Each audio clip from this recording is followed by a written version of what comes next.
علامہ نقی علی خان، علامہ رضا علی شاہ عالم، حافظ کاظم علی خان، اعظم علی خان، یہ سب کے ساتھ علم دین سے آراستہ اور اپنے زمانے کے بڑے مذہبی اسکالر گزرے۔ اب آگے ذرا صدر الشریعہ کے صدر الشریعہ خود عالم، اور عالم نہیں ایسے عالم کہ جن کے سائے میں جانے سے اتنے علامہ پروان کرتے ہیں۔ صدر الشریعہ عالم، ان کے والد عالم، ان کے دادا عالم، ان کے پردادا عالم، یہ ایک علمی گھرانہ بھی ہے اور مذہبی گھرانہ بھی ہے۔ آپ دیکھ رہے ہیں اعلیٰ حضرت کے یہاں باپ عالم، دادا عالم، پردادا عالم، لقڑدادا عالم۔ صدر الشریعہ کے جب آپ دیکھتے ہیں تو وہی چیز ملتی ہے۔ اب آئیے اعلیٰ حضرت سے نیچے آئیے، آپ کے دونوں بھائی عالم، علامہ حسن رضا خان، علامہ محمد رضا خان، اپنے زمانے کے بڑے عالم۔ ان لوگوں کا نام کچھ کم اس لیے ہوا کہ کوئی بہت بڑا پیڑ ہو تو وہاں بڑے بڑے پیڑ بھی چھوٹے نظر آتے ہیں۔ علامہ حسن رضا خان استاد زمن کوئی چھوٹے موٹے آدمی نہیں تھے، کوئی مولوی صاحب نہیں تھے۔ علامہ محمد رضا خان پھر اعلیٰ حضرت کے شہزادگان سرکار حجت اسلام، سرکار مفتی اعظم، کوئی معمولی لوگوں کا نام نہیں ہے، ایسے ویسے لوگ نہیں ہیں۔ اعلیٰ حضرت کا خاندان اس زمانے سے لے کر کے ابھی تک تاج الشریعہ تک آپ دیکھتے چلے جائیں، سب کے سمانے۔ آپ صدر الشریعہ کے آ جائیے، صدر الشریعہ کے بھائی عالم، آپ کے چچا زاد بھائی عالم، آپ کے چچا عالم، آپ کے خاندان کے، آپ کے بچے، آپ کے جتنے بیٹے بیٹیاں سب عالم، عالمان، مولوان، اور ایسے ویسے عالم مولانا رہے، بلکہ سب اپنے زمانے میں بے مثال،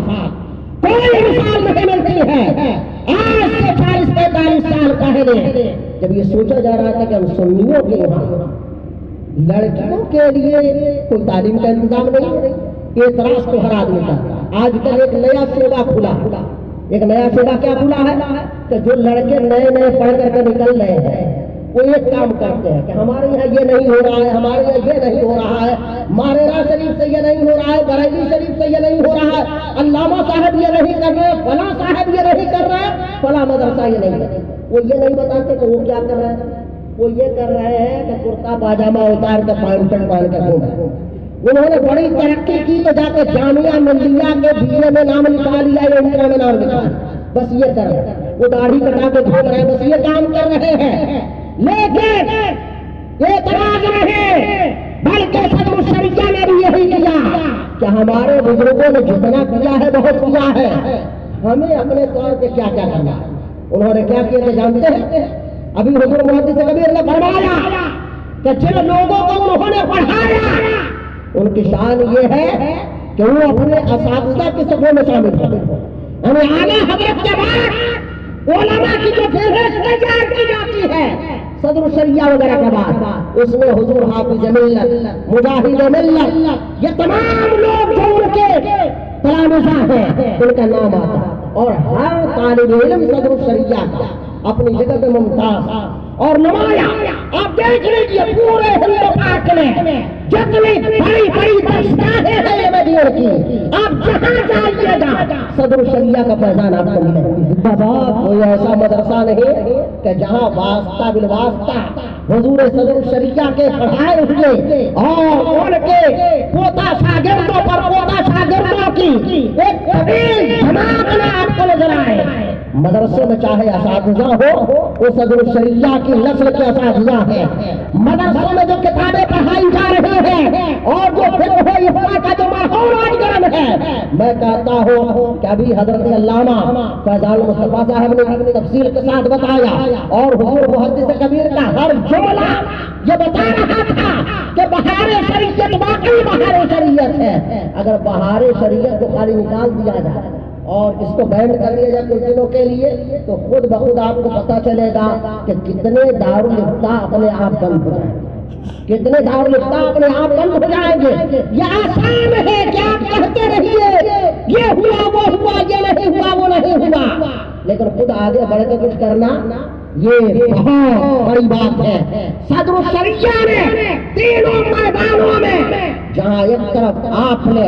اچھے علماء پیدا کیے، وہیں اچھی کتابیں آپ نے لکھے، اور وہیں آپ نے اپنے عمل کے ذریعے ایسی ٹریننگ دی اپنے گھر والوں کو اور اپنے تلامذہ کو، اس کی مثال کہیں اور نہیں۔ آپ دیکھ لیجیے اس زمانے سے لے کر کے آج تک حضور صدر الشریعہ کے جتنے شہزادگان سب عالم، جتنی بیٹیاں سب عالمہ، اور آپ کے خاندان کی جتنی بچیاں سب عالمہ، خواتین عالمہ اور معلمات، اور حضور صدر الشریعہ کے جتنے پوتے نواسے رشتہ دار، وہ سب کے سب الحمدللہ ایسے بے مثال عالم، ایسے بڑے بڑے علم والے کہ جس کی مثال کسی دوسرے گھرانے میں آپ کو نہیں ملے۔ آپ مطالعہ کر لیجیے، آپ دیکھ لیجیے۔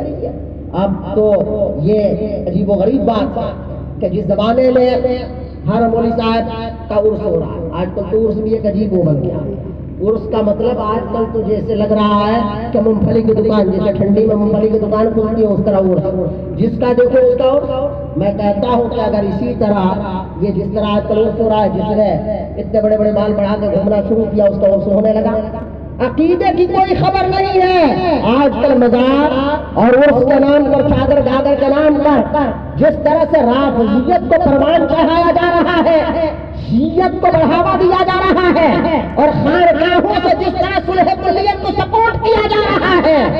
یہ چیز اپنے آپ میں بہت خطرناک ہے۔ ایسے موقع پر صدر الشریعہ جیسے بزرگوں کا عرس ہونا لازمی ہے، اس لیے کہ جب صدر الشریعہ کا نام لیا جائے گا تو بہار شریعت کا پہلا حصہ کتاب العقائد ضرور بیان کیا جائے گا، اور یہ بتایا جائے گا کہ صحابہ کا گستاخ کبھی سنی نہیں ہو سکتا ہے، نبی پاک کا گستاخ کبھی سنی نہیں ہو سکتا ہے، مولا علی کی توہین کرنے والا کبھی سنی نہیں ہو سکتا ہے۔ نعرہ تکبیر، نعرہ رسالت، عرس انگبی، علامہ علی سالم صاحب قبلہ، نعرہ تکبیر، نعرہ رسالت۔ بہت سے لوگ آج کل کہتے ہیں مولوی جو تھوڑا سا پڑھ لکھ لیتے ہیں اور ایک دو کہیں کچھ مضمون وغیرہ لکھ دیا تو کہتے ہیں تحقیقی کام نہیں ہوگا۔ کیا تحقیق ہوتی ہے ان کے یہاں؟ یعنی 4-5 اردو کی کتابوں کو ادھر ادھر سے رکھا اور وہ لکھ پڑھ کر کے پھر وہ انہوں نے سوشل میڈیا پہ ڈال دیا۔ اور ایک دیکھا کہ ایک صاحب نے لکھا کہ آج کل سب کو علامہ کہا جا رہا ہے، مفتی کہا جا رہا ہے، فلاں کہا جا رہا ہے، ڈھکا کہا جا رہا ہے، اور وہ جناب میں جانتا ہوں کہ ایک مولانا صاحب کے بیٹے ہیں، ایک کوئی مدرسہ چلاتے ہیں 2-4 کمروں کا، وہ اپنے نام کے آگے پابندی کے ساتھ سربراہ اعلیٰ، ایسا لگتا ہے کہ یہ سربراہ اعلیٰ نہیں کوئی چورن بیچنے کی دکان ہو جس کے آنر کو سربراہ اعلیٰ لکھا جا رہا ہے۔ ارے اسی طرح کے لوگ اپنے نام کے آگے سربراہ اعلیٰ خود ہی لکھ رہے ہیں اور دوسروں کے اوپر تنقید کر رہے ہیں کہ ان کو مفتی کہا جا رہا ہے۔ ارے جس کو مفتی لوگ کہہ رہے ہیں تو ہو سکتا ہے دوسرے لوگ کہہ رہے ہو،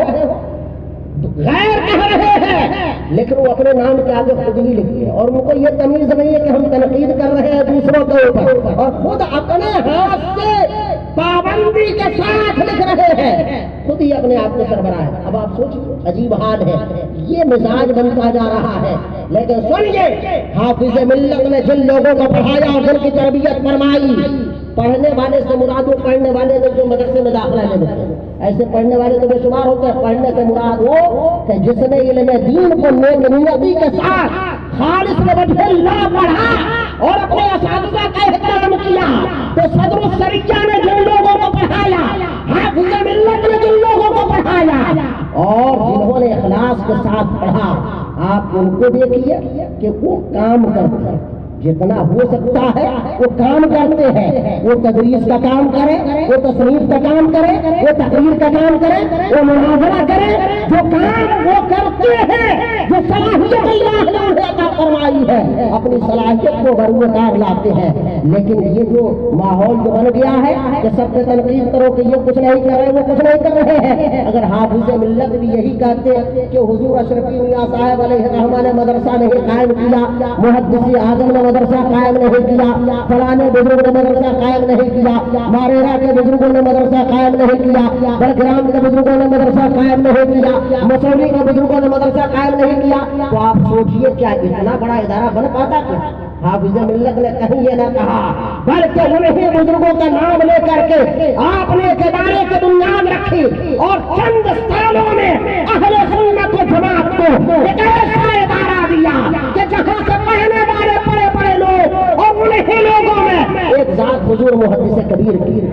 آج تو بہت سے لوگ ہیں پڑھنے والے، لیکن سب پڑھنے والوں کی بات نہیں کرتے، ہم لوگ پڑھنے والوں کی بات کرتے ہیں جو حضور حافظ ملت کو فالو کرتے ہیں، حضور حافظ ملت کی پیروی کرتے ہیں، اور پیروی ایک چیز میں ہے بلکہ ہر اعتبار سے جو لوگ حافظ ملت کو اپنا آئیڈیا مانتے ہیں۔ میں یہ بھی بتا دوں کہ جب کوئی آدمی عرس کرتا ہے، جلسہ کرتا ہے، تو چاہتا ہے کہ ہمارا نام ہو ہمارے گھر والوں کا، ہمارا نام ہو ہمارے گھر والوں کا نام ہو۔ کئی دفعہ تو ایسا ہوتا ہے کہ نابالغ بیٹے پوتے ان کی تعریف اتنی ہوتی ہے کہ جیسے لگتا ہے کہ بالکل یہ اس زمانے کے غوث اعظم ہو۔ لیکن میں آپ کو بتاؤں کہ آج سے تقریباً 20 سال پہلے جس زمانے میں بہت کم لکھا پڑھا جا رہا تھا، میں نے حضور محدث کبیر سے بہت اصرار سے پوچھا کہ آپ اپنے کچھ مخصوص تلامذہ کا نام بتا دیجئے، تو حضرت نے کہا جو لوگ پڑھتے ہیں سب شاگرد ہوتے ہیں، بہت سے لوگ ہیں اس میں کس کا نام بتاؤ۔ جب میں نے کئی مرتبہ کہا تو اس وقت بھی آپ نے وہی کہا جو ابھی فرمایا تھا کہ میں نے اپنے بھائیوں کو پڑھایا ہے، میں نے اپنے بھائیوں کو پڑھایا ہے۔ آپ دیکھیے گا عام مولانا، خاص طور پہ مولانا لوگ عام طور پہ کیا ہوتا، کسی نے اگر مدرسے میں داخلہ لے لیا، ہمارا شاگرد ہے، ہمارا شاگرد ہے، اپنے استاذ کا نام نہیں لیتے، شاگرد کا نام لیتے ہیں۔ لیکن آپ تجربہ کیجیے گا، سینکڑوں تقریریں حضور محدث کبیر کی ہوں گی اور بیانات آپ سن لیجیے دوبارہ، انہوں نے شاید ہی کبھی کہا ہو کہ یہ میرے شاگرد ہے۔ ہاں یہ ضرور ہے کہ اپنی تقریروں میں اپنے والد کا نام تو بہت کم لیا ہے۔ آج طور سے اس لیے حضرت نے اس حوالے سے گفتگو کیا،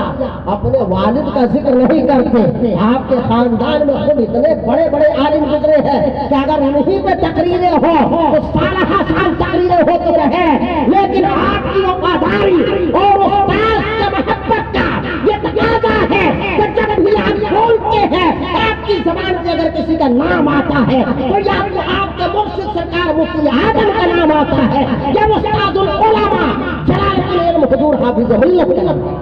جب بھی کبھی بات آتی ہے تو بہت احترام اور والہانہ انداز میں حضور حافظ ملت رحمت اللہ تعالی علیہ کا تذکرہ حضور محدث کبیر فرماتے ہیں۔ آج بہت سے لوگوں کو پریشانی ہے کہ ان کا نام کیوں ہو رہا، ارے نام یہ اپنے آپ نہیں ہوتا۔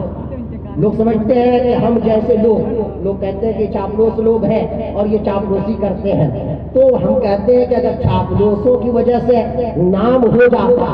تو یہاں سے زیادہ بہت سی جگہوں پہ چاپلوس باضابطہ کرائے پہ رکھے گئے ہیں، ان کو تنخواہیں دی جاتی ہیں، لیکن ہزاروں چاپلوس مل کر کے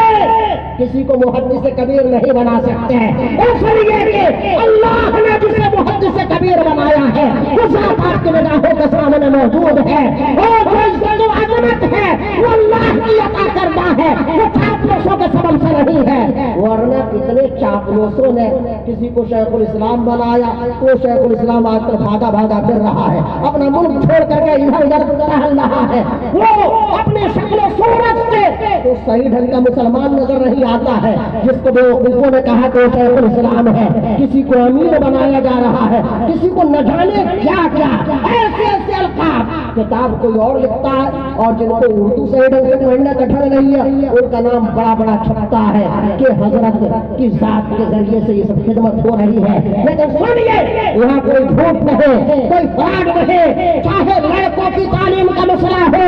یا اسلامی خواتین کا تعلیم کا مسئلہ ہو، چاہے مذہبی طور پہ جس طرح کی ضرورتیں ہو، ہر ضرورت کی پوری کرنے والے کا نام محدث کبیر ہے۔ جس زمانے میں ہمارے یہاں لڑکیوں کا کوئی مدرسہ نہیں تھا، حضرت نے حالات کو اور زمانے کی ضرورتوں کو محسوس کیا اور طالبات کے لیے علم دین کا ایک ایسا مرکز قائم کیا کہ آج پورے ہندوستان میں ہی نہیں بلکہ پوری دنیا میں کلیت البنات الامجدیہ کا نام ہے، اور لوگ جانتے ہیں کہ یہ ادارہ محدث کبیر کی نگرانی میں چلتا ہے، اور محدث کبیر کے نام کی برکت کا یہ عالم ہے کہ جب یہ 5-6 کمرے بنے ہوئے تھے جامعہ امجدیہ میں آج سے 35-40 سال پہلے، اس زمانے میں بالکل نوعمر اساتذہ تھے جو پڑھاتے تھے، لیکن محدث کبیر کے نام کی برکت کا یہ عالم تھا کہ اشرفیہ مبارک کو جو اپنے زمانے کا سب سے مشہور و معروف ادارہ، لوگ اشرفیہ کے بعد امجدیہ کا نام کل بھی لیتے تھے اور آج بھی لے رہے ہیں۔ امجدیہ جب سے قائم ہوا ہے،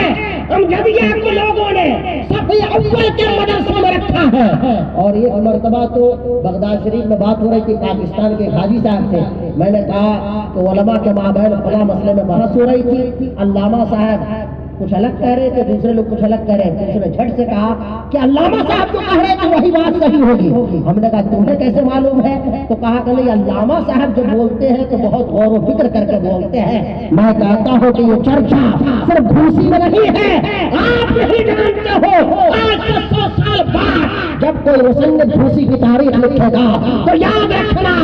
یہ گھوسی جو آج ضلع مئو کا ایک قصبہ ہے، آج اگر امریکہ میں جانا جا رہا ہے تو کسی ناقد کی وجہ سے نہیں، کسی مبلغ کی وجہ سے نہیں، کسی رائٹر کی وجہ سے نہیں، وہ ذات محدث کبیر کی ہے۔ جس کام کو حضور صدر الشریعہ نے جس جڑ میں پانی ڈالا تھا، اس کے وہ پودا اتنا بڑا ہوا، اتنا پھلدار ہوا، اتنا ہرا بھرا ہوا کہ اس کی ہریالی کا نام محدث کبیر ہے، اس کے پھل فروٹ کا نام محدث کبیر ہے، اس کے خوشنما ذائقے کا نام محدث کبیر ہے۔ اگر آج انگلینڈ میں، اگر ہالینڈ میں، اگر یورپ میں، افریقہ میں، اگر عرب دنیا میں اگر گھوسی کو جانا جا رہا ہے تو یہ محدث کبیر کی ذات ہے۔ اور ذات عجیب و غریب ہے، کبھی نہ وہ اپنے مدرسے کا جلدی نام لیتے ہیں، نہ کبھی چندے کی اپیل کرتے ہیں، اور نہ کبھی اپنے بارے میں کچھ کہتے ہیں۔ کئی دفعہ ہم نے دیکھا کہ وہ گالیاں دیتے ہیں، اور جب کوئی بتاتا ہے کہ حضرت فلاں آپ کو بڑا برا بھلا کرا، فلاں ایسا آپ کے بارے میں لکھ دیا، لیکن عجیب لگتا ہے کیا بے نیازی ہے، کیا شان بے نیازی ہے کہ گالیاں دینے والے دے رہے ہیں، لیکن آپ کے چہرے پہ شکن نہیں ہے۔ جب پڑھانے بیٹھتے ہیں تو اسی شان سے پڑھا رہے ہیں کہ جیسے کچھ ہوا ہی نہیں ہے۔ بڑے بڑے معاملات کو اتنی آسانی کے ساتھ حل کر دینا اور اپنے اوپر تمام مظالم کو برداشت کر کے لوگوں کی ضرورتیں پوری کرنا، یہ شان محدث کبیر کی ہے، اور یہ اس تربیت کا اثر ہے۔ میں سوچتا تھا کہ حضرت نے حافظ ملت سے پڑھا ہے، حافظ عبدالرؤف بلیاوی علیہ الرحمہ سے پڑھا ہے، بڑے بڑے اساتذہ سے پڑھا ہے، لیکن آج مجھے ایک نقطہ سمجھ میں آیا جب حضرت نے بتایا کہ اردو کا قاعدہ صدر الشریعہ نے پڑھایا، اردو کا قاعدہ صدر الشریعہ نے پڑھایا۔ آپ دیکھیں بلڈنگ چاہے جتنی بڑی ہو،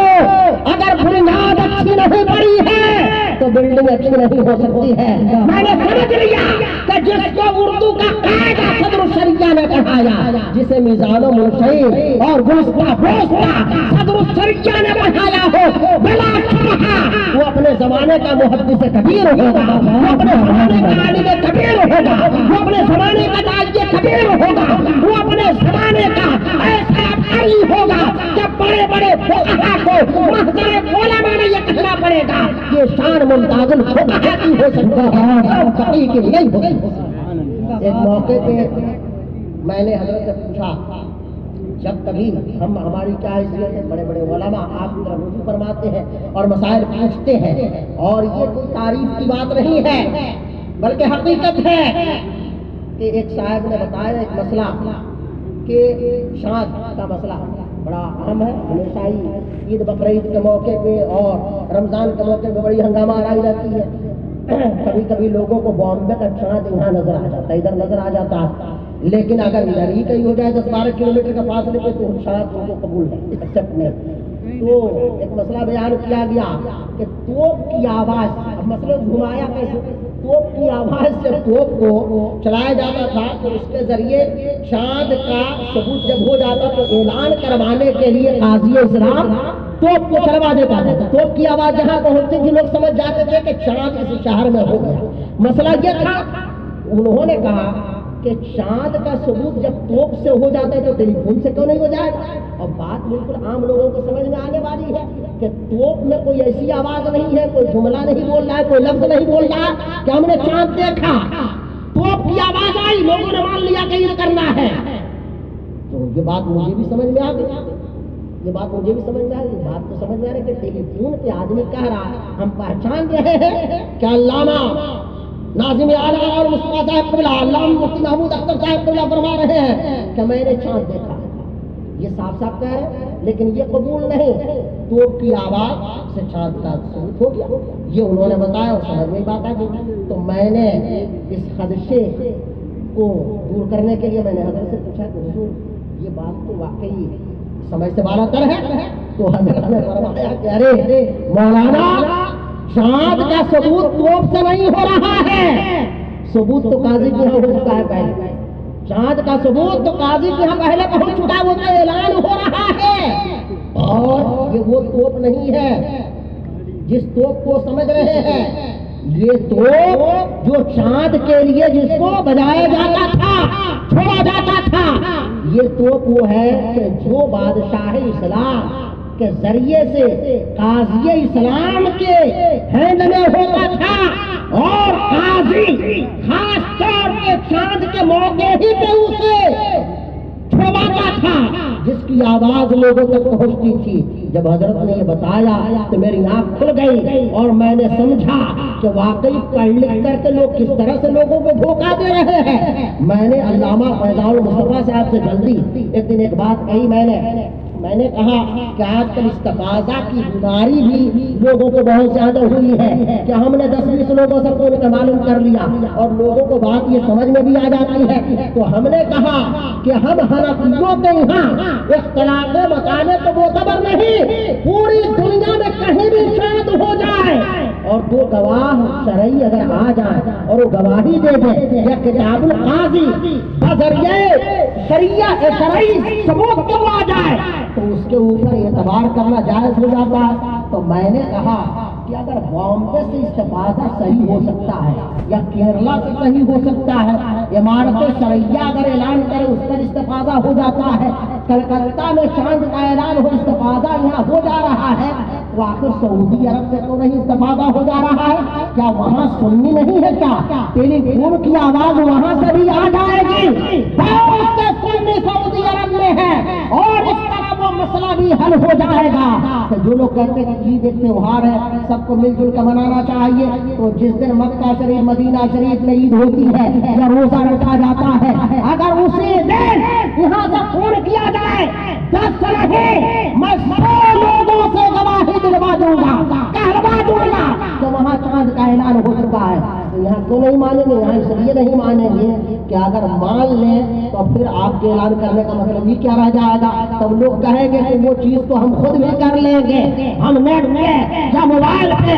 یا سوشل میڈیا کے ذریعے ہم معلوم کر لیں گے کہ امریکہ میں چاند ہوا ہے کہ نہیں، یورپ میں چاند ہوا ہے کہ نہیں، افریقہ میں چاند ہوا ہے کہ نہیں۔ سعودی عرب سے چاند قبول نہیں، کیرلا سے قبول ہے۔ آپ سوچئے عجیب انصاف ہے، یہ کون سا تفقہ ہے؟ اس تفقہ میں اور صدر الشریعہ کے تفقہ میں بڑا فرق ہے۔ اس تفقہ کو سمجھنے کے لیے آپ کو فتاوی امجدیہ پڑھنا ہوگا، آپ کو بہار شریعت پڑھنا ہوگا، آپ کو بزرگوں کی قدم پوشی کرنی ہوگی اور ان سے اپنا رشتہ جوڑنا ہوگا۔ ایک اور بات بتا دوں، لوگ کہتے ہیں کہ حالات بدل گئے تو کیا مسئلہ نہیں بدلتا ہے؟ کیا مسئلہ بدل جانا چاہیے؟ تو مجھے ایک بات یاد آئی کہ دواؤں میں لکھا رہتا ہے کہ مینوفیکچرنگ ڈیٹ، یہ دوا بنی، اب لکھا جاتا ہے کہ مئی 2023 میں یہ دوا بنا، اور اس پہ یہ بھی لکھا رہتا ہے کہ 2 سال کی ویلیڈیٹی ہے یا 5 سال کی ویلیڈیٹی ہے۔ تو اب تو مسئلے کی کتابوں پر بھی لکھ دینا چاہیے کہ یہ مسئلہ کئی سال کے لیے ویلڈ ہے اور کتنے سال میں یہ مسئلہ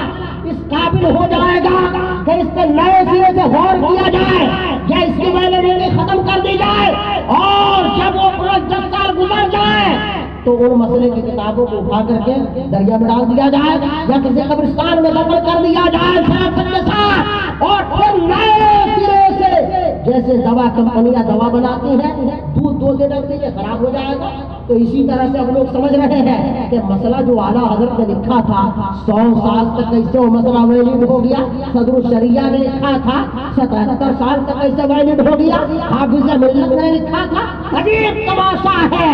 آپ حافظ ملت سے اختلاف کر رہے ہیں، صدر الشریعہ سے اختلاف کر رہے ہیں، لیکن اگر آپ کا کوئی شاگرد آپ سے اختلاف کرے یا آپ کا سینئر آپ سے اختلاف کرے تو اسے خاطی ٹھہرایا جاتا ہے، اسے مجرم صاحب ٹھہرایا جاتا ہے۔ میں نوجوان علماء سے کہنا چاہتا ہوں کہ مسئلہ صرف یہ نہیں ہے کہ آپ محدث کبیر سے اختلاف کر رہے ہیں، مسئلہ صرف یہ نہیں ہے کہ آپ تاج الشریعہ سے اختلاف کر رہے ہیں، مسئلہ یہ ہے کہ یہ جو راستہ بنا رہے ہیں نا، یہ راستہ اعلیٰ حضرت پہ جا کے ختم نہیں ہوتا، یہ راستہ آپ کو لے جاتا ہے کہ آپ کسی دن حضرت آل رسول احمدی سے اختلاف کریں گے، کسی دن آپ ابو الحسین نوری میاں سے اختلاف کریں گے، کسی دن حضرت دعوت الصغریٰ سے آپ اختلاف کریں گے۔ آپ ان مسائل سے نہیں اختلاف کر رہے ہیں بلکہ آپ کہہ رہے ہیں کہ غوث اعظم بھی کوئی نبی نہیں تھے، ان سے بھی اختلاف ہو سکتا ہے۔ ہمارے بزرگ بڑے حکیم اور دانا تھے اور وہ بصیرت کی نظروں سے دیکھتے تھے، انہوں نے کہا کہ ہم اعلیٰ حضرت سے نہ عقیدے میں اختلاف کریں گے اور نہ مسئلے میں اختلاف کریں گے، اس لیے کہ جب اعلیٰ حضرت ہی سے اختلاف نہیں کر پائیں گے تو امام اعظم سے کہاں اختلاف ہو جائے گا، خواجہ فرید نواز سے کہاں اختلاف ہوگا، غوث اعظم سے کہاں اختلاف ہوگا۔ اس لیے یاد رکھو ان بزرگوں نے اعلیٰ حضرت امام اہل سنت کے مسلک کو صرف عقائد ہی میں نہیں مسائل میں بھی اتنی مضبوطی سے پکڑ رکھا ہے کہ اگر کوئی نوجوان مولانا حلال کو حرام بتاتا ہے، حرام کو حلال کرتا ہے تو یہ فوراً گریبان تھام لیتے ہیں۔ میں دعا کرتا ہوں کہ اللہ تعالی حضور محدث کبیر کی عمر میں بے پناہ برکت عطا فرمائے، ہم سب کی عمر حضرت کو عطا فرما دے اور ان کے سارے کرم میں اہل سنت کو انہیں پھلنے اور پھولنے کا موقع عطا فرمائے۔ حضور صدر الشریعہ اور خاندان کے تمام بزرگوں کی قبروں پہ رحمت و انوار کی بارش عطا فرمائے، آمین یا رب العالمین۔ لا الہ الا اللہ۔